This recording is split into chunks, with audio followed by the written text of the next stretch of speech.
some of you may know me. I'm Jasper. I'm one of the co-founders of Resilium. As Resilium, we do all kinds of things related to risk management. So we help our clients basically make better decisions around risks. So we often use a sort of a critical control management type of approach for this, or a barrier-based approach for it. Yeah, we've developed some software to support that, but we also do training and consultancy services around that part. My personal background is in psychology, so I'm a cognitive psychologist by trade. And of course, as you may well know, the world of risk management or the world of safety, let's say, or any form of controlling processes has often a lot to do with human behavior. So people doing certain things or refraining from doing certain things. So that's where my psychology role came in, and that's how I entered the field, and that's I never really left here. So yeah, that's a little bit of my background. I want to jump straight into the presentation. I have just a few slides. Most of the stuff I'll do in the software actually, so I don't want to bore you too much with any slide work, but I think maybe to give you a bit of a background of what we're coming from and what we're trying to achieve, I think that should be good. Let's see, I'll share my screen here. Is everything visible? Yep. See something. Yes. Yeah. Good. Yeah. If you have any questions during the presentation, I have you on a second screen here, so I can see hopefully that you put your thumbs up or like put your hands up if you have a question. Also, if I don't see it, please just unmute yourself and ask the question directly. I don't mind being interrupted. I think it's nice for the presentation to be able to do that. So feel free to ask anything if you have if you're so inclined. So without further ado, this is kind of what I want to go over. So a quick overview of critical control management, or at least the way we see it. Then we'll dive into the software, and in the end, I might give you a bit of a sneak peek into what we call signals. This is kind of a feature that we want to, we are planning on implementing in Riskrunner as well. That will actually further enhance this process or the overview in here. So you enjoy. So very quickly on critical control management, I think like any risk management type of process, it aims to answer these three questions. You may have seen them before. So if you want to make sure that your organization is fully aware of their risks and is managing the risk properly, it stands to reason that you should be able to answer these three questions, I would say. So do we understand what the hazards are that we engage in as part of our company? So as a business, of course, you do all kinds of activities that hopefully make money for your business and add value to society. But some of those activities might have inherent hazards associated with it. And as long as we control those hazards, it doesn't have to be a bad thing. But as long as we're doing our business processes, those hazards will be part of the way we work, and we need to control them. So first of all, we need to understand what the hazards are, obviously. Then critical control management wants us to ask also, like, do we understand what the controls are that protect us against these hazards? So do we have do we know what the controls should be that we should have in order to operate safely? Some of those controls might be critical controls, and we'll go into that later. But then the last question, and I think for a lot of organizations, typically the most difficult question to answer is, do we also understand what the performance of those controls are? So do we understand the hazards? Do we know what the controls are that help us keep that hazard in check? But then do we also understand that those controls are actually healthy and effective at that particular point in time, so that we can really rely on them? And that's often a difficult question to ask, right? So the hazards, I think most organizations typically have that identified. Most organizations, of course, by law, need to keep a risk register, for example, or a hazard register of some form. So that's often pretty much in place. Critical control, like the controls, are typically also identified in these kinds of risk registers, but really asking periodically what the performance are of your controls, that's something that's, I think, more often left to the side, or that's actually something that we can improve on, I think. Critical control management provides a bit of a framework to answer these questions systematically, I would say. Without going into too much details, there's all kinds of reasons why companies go into this CCM, so this critical control management type of route. I think a good reason might be to really answer the questions, are we really in control over our risks? If we just rely on, let's say, incident statistics going down to demonstrate that we are in control, it doesn't always fully answer that that question. By looking at your critical controls and understanding the health of them, you're actively measuring what you are supposed to be doing in terms of keeping control of the risk. And that's a much more direct answer to are we in control than just by looking in the rear view mirror basically by looking at incident statistics, for example. So it's a way of really demonstrating that we're in control. It's nice to get early warnings, of course. So if we are listening continuously to the health of our controls, then we can get early warning signs that they might be deteriorating. So hopefully we can actually do something before they truly fail and potentially cause a problem in the organization. Critical control management also is a nice way of focusing on the things in the operation that are most essential. I mean, some of you may have already seen bow tie analyses or risk assessments in any form, and it's not uncommon, I think, to have like 40-ish controls on a typical risk assessment or even more. We cannot divide our attention to every single piece there. That's just, as an organization, it's very difficult to do.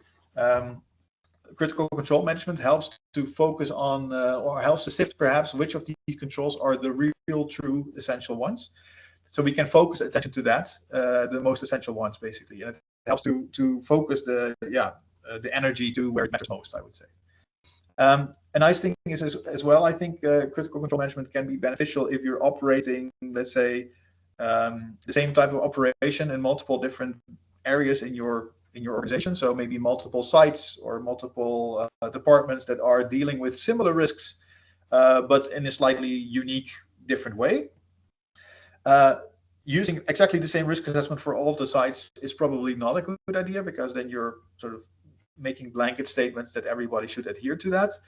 But if you look at the critical control level, you typically find some common denominator, let's say. So a type of control that almost every site can agree to, that this is indeed an important thing.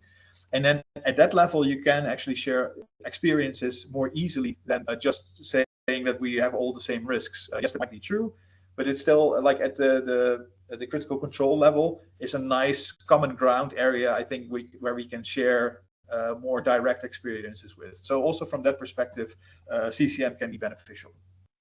There's probably many more reasons why you want to do it, but these are some of the things that companies have come to us to, for example, to say, hey, we're struggling with answering the question, are we really in control of our risks? We don't want to completely rely on incident statistics anymore. For example, can you help us find a way of monitoring the controls, for example, directly? Anyway, some background as to why CCM might be a beneficial thing to do. If we look at a very simple process flow for CCM, it could look something like this.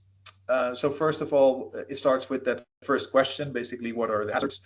And I think from a CCM point of view, you typically want to see what the CCM hazards are. And for most companies, that means that you're looking at the hazards that have a high inherent risk, for example, associated with it, or like you have a high risk level.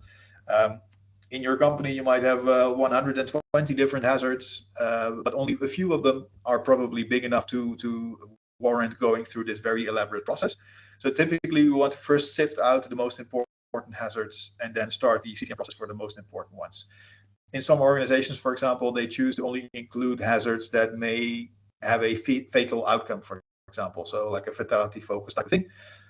But that's, of course, like up to the organization to decide what they think is relevant for to include in the CCM process. You could do it for every risk, but it's typically done only for the big bangers, let's say. Then it's very common to do a bow tie analysis on those risks. So for the bigger risks, you create your bow ties. We'll show you in a bit what it could look like. You typically, again, don't do that for every risk, just for the CCM ones. Then once you have your bow ties, you want to identify which one of your controls on there are the critical ones. And there's a few ways you can go about that. We'll demonstrate that in the example in a bit. Once you know what the critical controls are, it's typically a good idea to pull them apart a little bit and see, okay, when we're saying, wear your full arrest harness, for example. Let's say that's one of the critical controls we have for working at height. Then just saying wearing your full arrest harness is not enough. You probably want to understand what are the performance standards, for example, associated with this. When we're saying wearing your harness, what does it actually mean? It's not just wearing the harness, probably. It's also making sure that you hook it up and that you have the hookup points available, for example, for you to do it. So there goes a little bit more into this than just saying where you're honest, you want to probably understand a little bit better, like what kind of supporting activities need to be in place for this control to be effective. And probably it comes with requirements, performance requirements, for example. Well, once we have a nice definition of our critical controls, it comes time to measure them. So you can do this on a periodic basis. Some companies do this on a monthly basis, or like on a quarterly basis, sometimes even on a shift basis if it's really an essential type of control. Of course, if you have a proper definition for it, that becomes a lot easier, because then you know what kind of things you could measure without becoming too intrusive in your operation. Well, the measurements have to be evaluated at some point. So maybe over the month you have different measurements, and at the end of the month you might be able to say, okay, we put this verdict on it, it's now good, or it's not doing so well. And if needed, of course, we can improve it. And there's different techniques for this as well, like sort of innovation teams and these kinds of things. But then the idea is that you can go into this loop cycle to measure, evaluate, and improve, basically sort of like a plan, do, check, act type of circle around your critical controls, if you wanted to. So that's a general process. The bow ties, of course, themselves also will have to be updated from time to time, but that's usually at a slower cycle, I would say. So maybe those can be reviewed once every year or once every 2 years. The critical controls are typically checked more often. That's because they're critical. Anyway, that's a rough process. I want to take you through this idea within the software as well. And for it, we'll use an example of, let's say, a warehouse. I was just at IKEA a few days ago, and I saw, like, then before you go to the cashier, you go basically through a warehouse. They don't drive around in forklifts there, at least not while the shoppers are on the floor. But yeah, it reminded me, and I thought maybe it's a nice topic to go for. So it's a big warehouse, big high shelves. Forklifts required to reach these plateaus, of course. So that's roughly the risk assessment that we're going to go for. And we'll use Riskrunner, of course, for that process. Any questions so far? Then I'll just go in. Okay, so here we have Riskrunner. For those of you not familiar, Riskrunner is a software platform that that you can use for your risk assessments and operationalizing your risk assessment, as we like to say. So it's not just about creating a nice model, it's also about verifying that model and acquiring information on those models as we go. I've already prepared for my warehouse assessment here a few different items here. So there's 3 hazards that I came to think of. Forklift movement in the warehouse, where we have perhaps a loss control over the forklift and we might crash into other stuff. I've assigned a risk matrix score here of like a high inherent risk and a medium residual risk. But it's very simple, right? It's not yet a bow tie, it's just a list of some information in here. Maybe I have a forklift usage to place and retrieve items from the shelves. So this is the actual act of grabbing stuff from the shelves with the forklift, with, again, a set of controls and threats and consequences. I might have been able to combine these two, but I felt, since we're so forklift focused in this example, it might be good to split these types of activities. So this is more about driving around the warehouse with your load, and this is about picking and retrieving it. And then the last one I had was maybe pedestrian movements in the parking lot. Presumably people have to arrive at our warehouse for to work in it, of course, so they'll have to traverse the parking lot. And maybe we had like incidents where people slip and fall, especially in the winter times, for example. So I made one assessment there as well. So this is basically the first step, right? If we look at that little flow chart, this is about like identifying hazards. These are all the hazards that I have at the moment, but these are not all CCM hazards, I presume. So if I look at my initial assessments with my risk matrix, these were the scores that I gave to it. So moving about in the parking lot is probably not the thing that I want to launch CCM on in particular, because these risks are already relatively controlled. Forklift movement in the warehouse is, pretty high inherent risk and maybe some medium high residual risk. So this might be a candidate.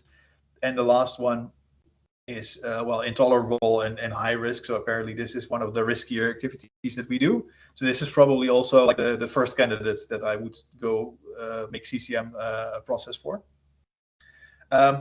So let's maybe do this. Let's just start with this one, and then we go for it. Yeah, whatever the cutoff points are for you to include risks in or hazards in CCM is basically up to the organization to decide.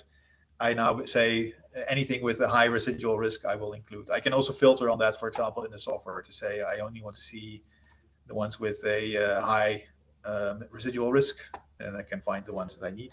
But this is basically the one that I was looking at. So let's go into edit mode, because as you can see, my hazard risk assessment, I've already identified threats and consequences and controls. That's all very nice and dandy, but for CCM, I want to have a bit of a better understanding of this risk. Like the current overview doesn't really tell me which control belongs to which threat. I don't have a full overview. It's just a simple list type thing. For some lower end risks, that might be enough. But for this one, I think it would be good to create a full bow tie overview for it, so I get a better understanding of my risk. So since I've already uploaded these things from my Excel sheets in here, I can now use these as building blocks to start constructing my bow tie. And the way to do it, I can just add click the button here and say, lost control of the forklift or load, this one, for example. Put the top event basically in the middle, and then I can start dragging my items onto my my bow tie if I wanted to. But of course, there's also an important part here. When you're building your bow ties, basically you're forcing yourself to tell you where do these controls go, where should they go. So for example, if I have a vehicle toppling over, that's a consequence, then the roll cage is probably something that I have in place for this. So I can move it onto that particular line. So it moves away from this list into this one. Let's say ensure the correct fork is used for the load. That's probably to be able to make sure that we have the fork should not be incompatible with the pallet type, for example. So this is probably something where it goes in here, but it might also actually help with not being able to fully insert the fork into the fork into the pallet. Let's say if we have a correct compatible fork type, then it probably should be easier. So here I can see that even in the list, I can already associate certain controls with it. And then once I'm happy with it, I can move them over to my bow tie as we go. So I won't bore you with the whole process of building it up here together. Actually, there is one I made earlier, as they always do in cooking shows. Here's the bow tie where I've actually already, I was already working on this one. Yeah.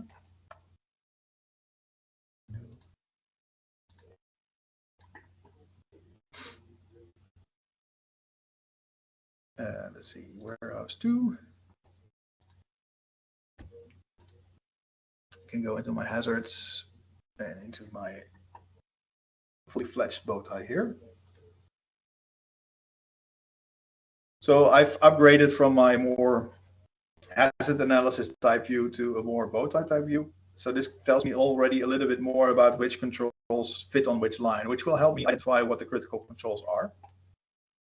Typically, when we're identifying critical controls, I like to do that by first arranging the threats and the consequences from most impact to least impact. So I am by no means expert on forklift driving, but I'll do a best guess here. If you have any other opinions, please let me know. But what I typically do is ask the audience as well, okay, load is too heavy for the lifting device. Is that more likely to cause a top event than load not fully inserted into the shelf? I think it's probably this one is slightly more likely. The fork not fully inserted, I can also see that as being a problem, so I move that up. Start moving while the lift is still in progress. I think this is probably going to be the top one. The failure of the pallet integrity, I can see that happening, but perhaps less likely. And maybe the failure of the lifting arm, also not something that it can happen, but it's probably not the biggest worry on my mind. So I think it will be something like this, give or take a few. I mean, it doesn't have to be perfect. just as long as we have the highest one up here. So I'm currently showing these no value tabs here. If I click it, I've configured a field here called threat contribution, where I can actually say, well, the documentation is here in the software already, so I can say what that the threat contribution is a measure of the size of the threat, so it can be a combination of likelihoods, blah, blah, blah. So let's say this one is my high contribution threat. These will probably, is me also still high or maybe medium. This one perhaps medium. This one is then medium, and let's say failure of the pallet may be something that we see quite often, but the failure of the lifting arm, I think, would be at the low category. But it's just a very quick arrangement of these kinds of things. On the consequence side, I've already done that roughly. So I've used just these high, medium, low labels for now. Typical way, of course, to do this would be with a risk matrix. For now, I just use these labels here, but the software can also be configured with a full risk matrix where you can assign it. That's actually what I did for the hazard here, for example. So if we look at this one, you can see a very simple risk matrix, but you can configure it any way you want, of course. So now I have a few scenarios here with high, medium, low, and high and medium, and one low threat actually. Okay, fair enough. Why do we do this? Well, it helps us then to further select which of the controls are critical. Typically, we expect the more critical controls to sit on the high, like on the high scenarios as well, because they're the ones most likely to be threatened or be challenged, let's say. So we can take a look at that. In order to further make this decision, there's a few other things that can come into play. For example, like the overall potential effectiveness of our controls, for example. So actually, I already labeled some of this stuff in preparation. I now can see, for example, what the effect size of the potential effect size of these controls. So I already know that some of these controls have a relatively small effect, perhaps, on the scenario. Whereas the other ones might have a larger effect. So that's also, of course, something that I want to probably take into account. If I can choose between different controls, then probably the more critical control is the one that has the largest effect. But that's not always the case, right? So sometimes it's still a small effect, but if it's the only control that I have in that line, it still probably is quite critical. The last thing that we should also keep into consideration is the number of times the control is occurring. So if you have the same control, like for example, ensure only standardized pallets and lifting arms are being used. So we basically standardize in just one set of forks and pallets. That will greatly reduce the likelihood of having incompatibilities and stuff like that, or being able to not completely insert things. That's actually a control that protects against multiple of these scenarios, right? So that also gives us an idea that the control might be slightly more effective. It might be slightly more critical in that sense. So in here, we can then turn on, let's say, the criticality. And yeah, these are all fields that I've already configured for it. And then we can have these different values. So on the right-hand side, I've already done it. Typically, how I go about this is I first identify like the criticality for in terms of high, medium, low. And the usual sort of like approach I take is that to do a bit of a mental exercise and say, okay, if we take out this control from the line, if that almost always results in an unwanted event. So if we take it away, it will almost always result in a bad situation. Then it's probably a good indication that it's a highly critical control. If I remove it, and it's not always guaranteed that it will be bad stuff, but it will significantly increase the risk, then it's usually an indication of medium. And if we remove it, it has a small, perhaps, impact, and it's typically low. So that's the first type of pass I usually do, high, medium, and low. And then later on, I select from the high ones. I will select which ones I want to promote to critical controls, which means it will actually also measure them periodically. Looking at the time, I want to do this a little bit quickly.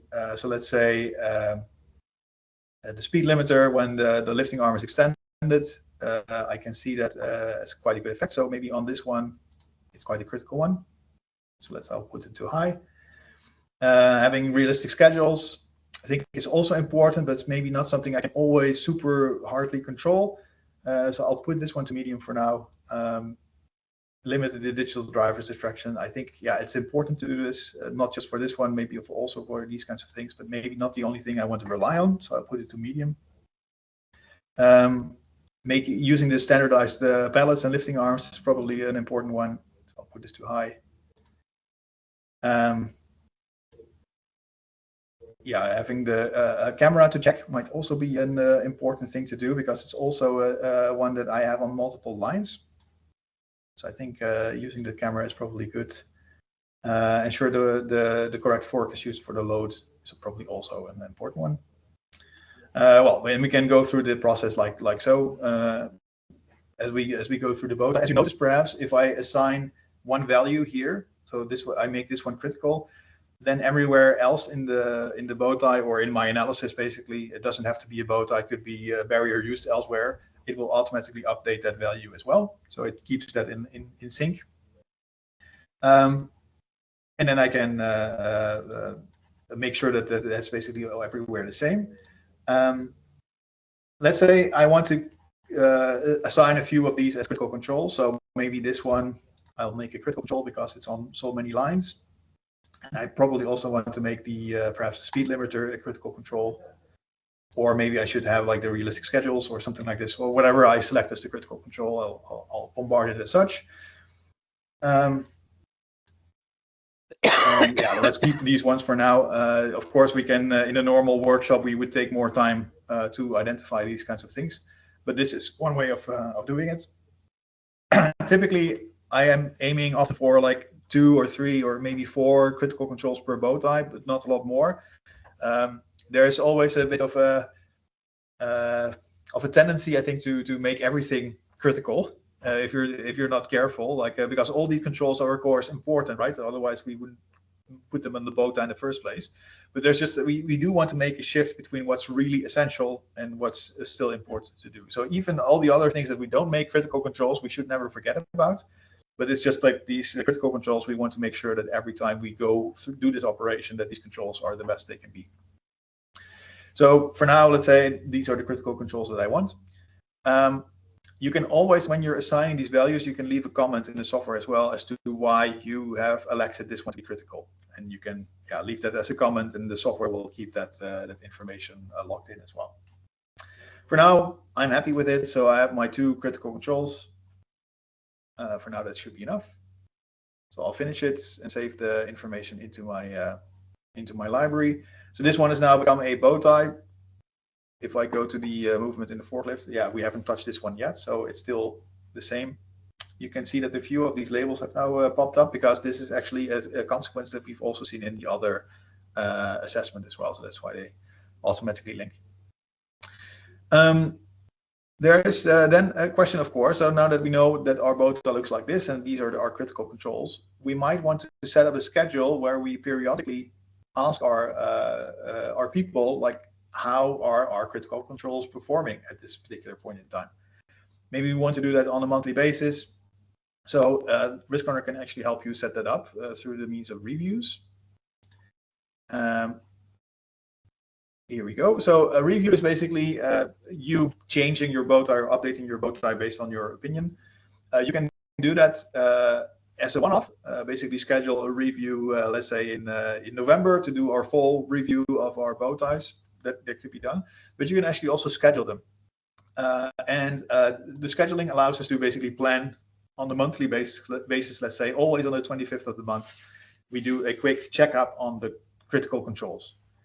So let's call this the critical control checkup, or monthly checkup.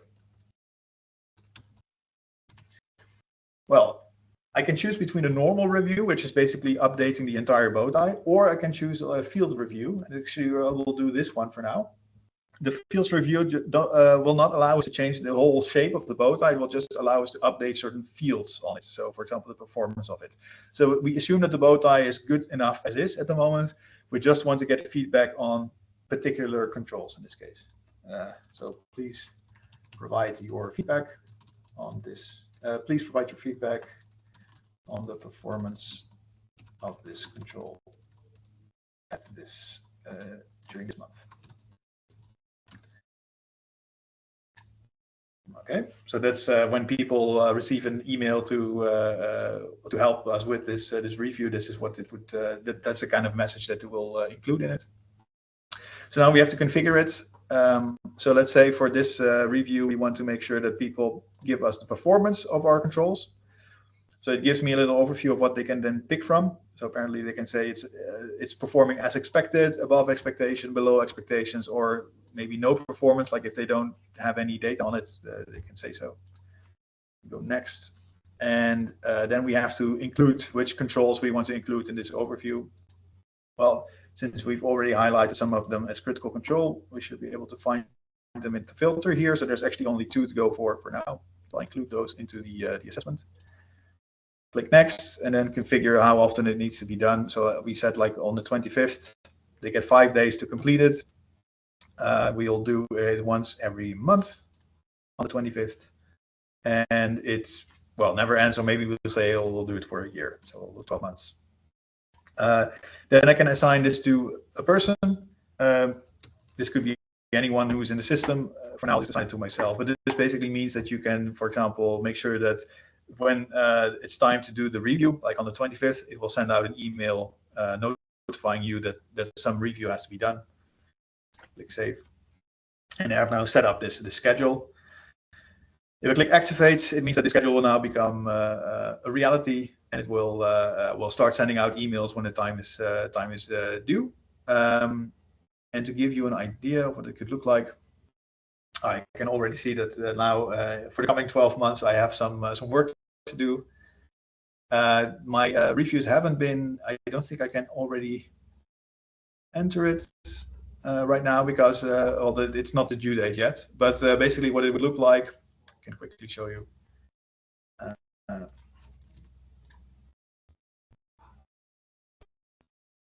If I just set up a quick one for right now. In the same way, critical ones.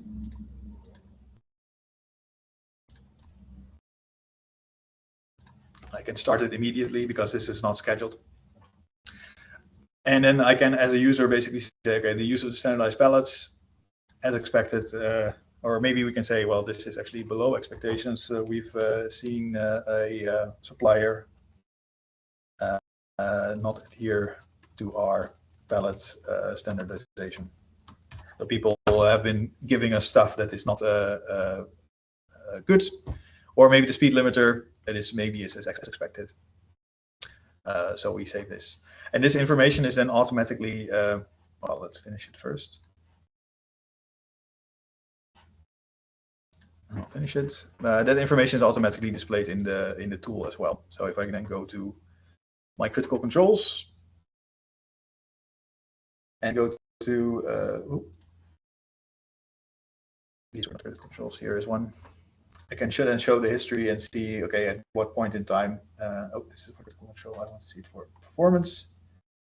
And we can indeed see that the moment that this control is performing below expectations, and that the supplier is not adhering to the ballot standardization, for example.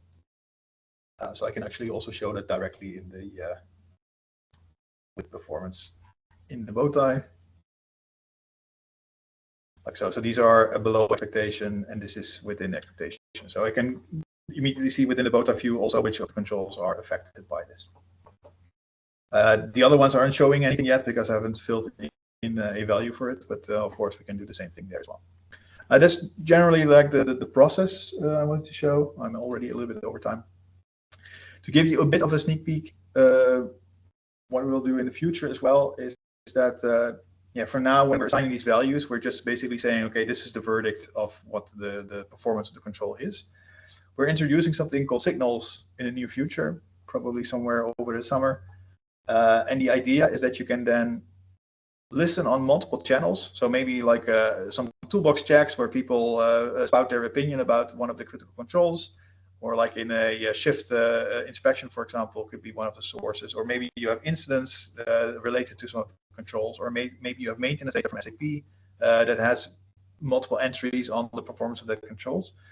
Then you can listen to all those signals, those weak signals from the organization, basically about the performance of the control. And within that time window, you can collect all the information. You can click on the little dots to see what the message was here. And then overall, for June, you can then say, okay, the overall verdict for this control is now that we are underperforming, for example, because we've seen this incident. We've seen, we've maybe missed a few SAP spots in there. So we're not fully confident that this control is as effective as it could be. And we can then reach that verdict. And we can track the various verdicts that we've done over time, of course, in a similar fashion. So the nice thing about the signals is that you can then have multiple data sources coming in, and then you, as the control owner, periodically can say, well, maybe every quarter we take a look at what has been said about this control so far and what we need to do about it to improve it. Well, that's as far as I wanted to take you for now. Grant, you have a question? So sometimes a control has various different performance requirements. So for it to be effective, you might be relying on certain technical control features, and also competency of persons and procedures, so critical procedures. So how would you, is there a way in the software to recognize the different aspects, the different performance standards of say the competency requirements, the technical equipment requirements, and also the procedural critical requirements? Or would you just bunch them? Yeah, it's a good. There's a few ways you can do it. I now did it in the most simple way, which is basically just saying, okay, we have in my description, I have a few minimum requirements, like this was about the standardization of the pallets, let's say, and then we can say, okay, pallets must follow the following standards, so 800 by 100, and they should have a stamp and blah blah blah. This is the most low-tech way of doing it. The actual good way of doing it would be to use barrier analysis for this, or control analysis. So this allows us to actually have those individual items specifically defined with their specific requirements on it as well. So like, for example, for this one, for the pallet, check that all pallets should have a the EC stamp or something like this on it. That's basically a control component, which basically means that that's a requirement that we should have. And for each of these items, we can add a new description, what that means. And we can also add fields to it. So we can track, for example, the performance of those specific requirements, so that we can actually get questions on those kinds of things as well. Another thing like competency, I don't know, like for the standardization of the pallets, that competency doesn't really come into it, I think. But maybe some kind of a monthly check if the pallets are still like they're not completely splintered or something like this. I don't know. So maybe a monthly check on pallet integrity. Integrity might be one of the control components that we add to it. So these are the type of things, and we can actually make a whole hierarchical structure of these as well. So we can say maybe we have a technical component like a sensor scanning these labels or something like this. Then we can add to it. And we can make them we can create a hierarchy, or we can put stuff underneath it to make it complete, basically. This is, of course, quite a lot of work to identify all these elements. So typically we would recommend doing this for only the critical controls, for example. But you could potentially do this for everything, of course. But it's quite a lot of work, as you can imagine. Yeah, we're going through that at the moment, just for the technical controls, and then later it is planned for the procedural controls and the competency controls to really identify the critical ones.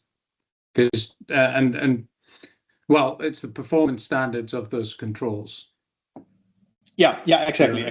So what we're using at the moment with the Bowtie XP. I've got the controls, and then I've got competency. So, for example, emergency response. Yeah. The emergency response requires your technical design features of, say, your platform,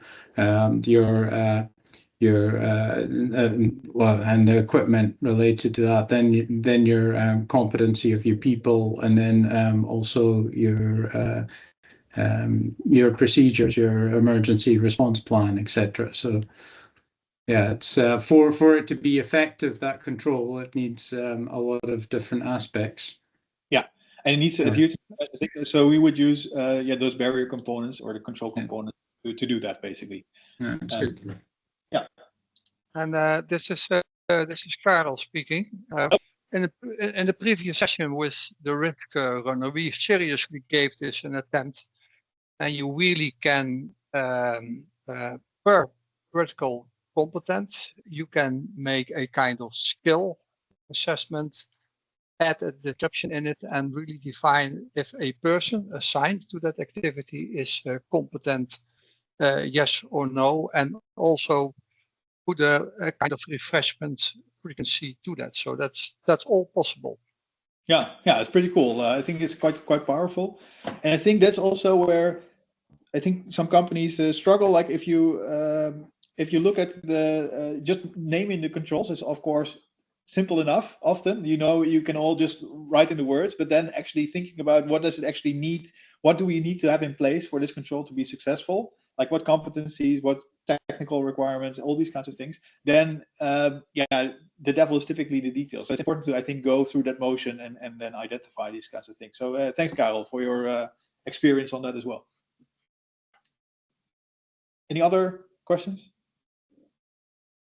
Jasper, it's Albert. Hey, Albert. Yeah, I think I'm in the same position as Grant at this point in time. With the ICMM's got a very specific route to follow. And we get audited, our clients get audited against ICMM because they belong to that principles that's prescribed by ICMM. And we need to verify that everything can go into the software. I just did one this morning or earlier this morning with another client using the old software, the previous software that they still on.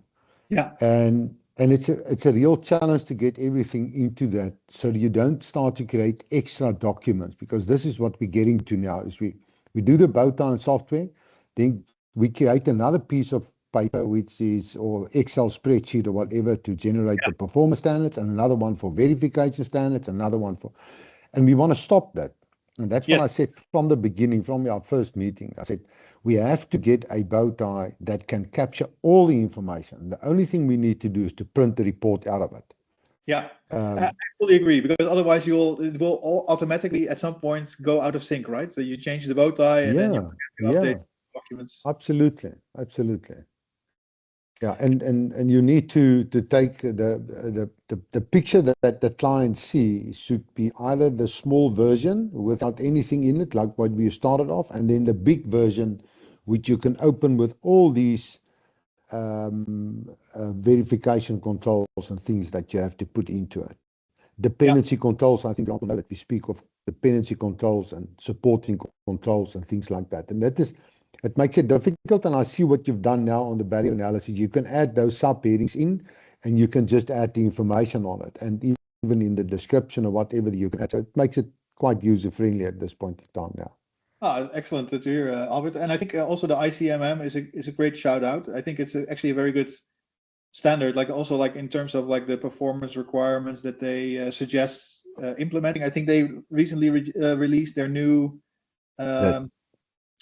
2 months ago implementation guidance.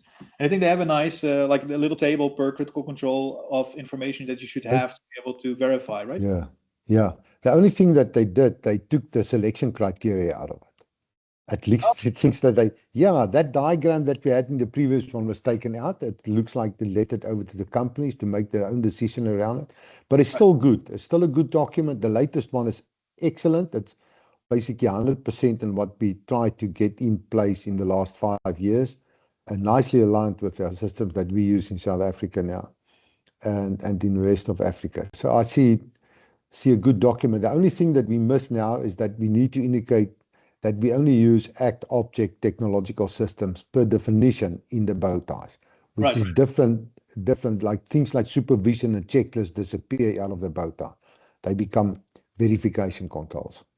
Yeah, which I think may be a good way of making the bow tie more robust in a way, or at least so that's not a bad thing, I would say. Yeah. But then you educate people to do it like that. That's a simple principle. They don't just put any control in. They just list it where it belongs. Yeah, and you can move it the way that you've done it. You're pre-populating it. You can move it wherever it should be. So it's good. Yeah, nice. Great to hear. Thanks. Any other questions? No. Or if you have later questions, you can always reach me at by email or reach out. I think just send an email to info@resilient.group and we'll find it. Or I'll put my email in the chat. Jasper@resilient.group. You can find us there. If you want to try it out, feel free to sign up for a trial license so you can take a look around. I think I might actually go into the ICMM and maybe make a little template within Riskrunner to show what it could look like with the fields already configured. Because currently, as you perhaps saw in my in the control components, like these still only have a description field here, but I can just define any field that I want on here, so I can go all the way. Thanks, Loes, for your comment. And sorry for going a little bit over time, but I hope you still enjoyed it. All right. And I put it in the chat, but you can come and see Jasper in person if you're in the UK. Right. Sorry, I completely forgot. Always get the next event in. yeah, exactly. Sorry, I'm very sorry. So what was the date again? It was on the 23rd of June in the marvelous city of York. Yeah, you don't want to miss that. I think I was to the last UK event. It was great. So if you are in the UK region, definitely, see me in person, but mainly see the other people there at the conference. I think it's a great experience. Thanks, Paul, for. Okay, go on. All right. Well, thank you so much, and we'll see each other perhaps in the next webinar, and or maybe in person in the UK. All right. Thank you. Thank you very much, Jasper. Bye-bye. Thank you. Bye-bye. Bye-bye.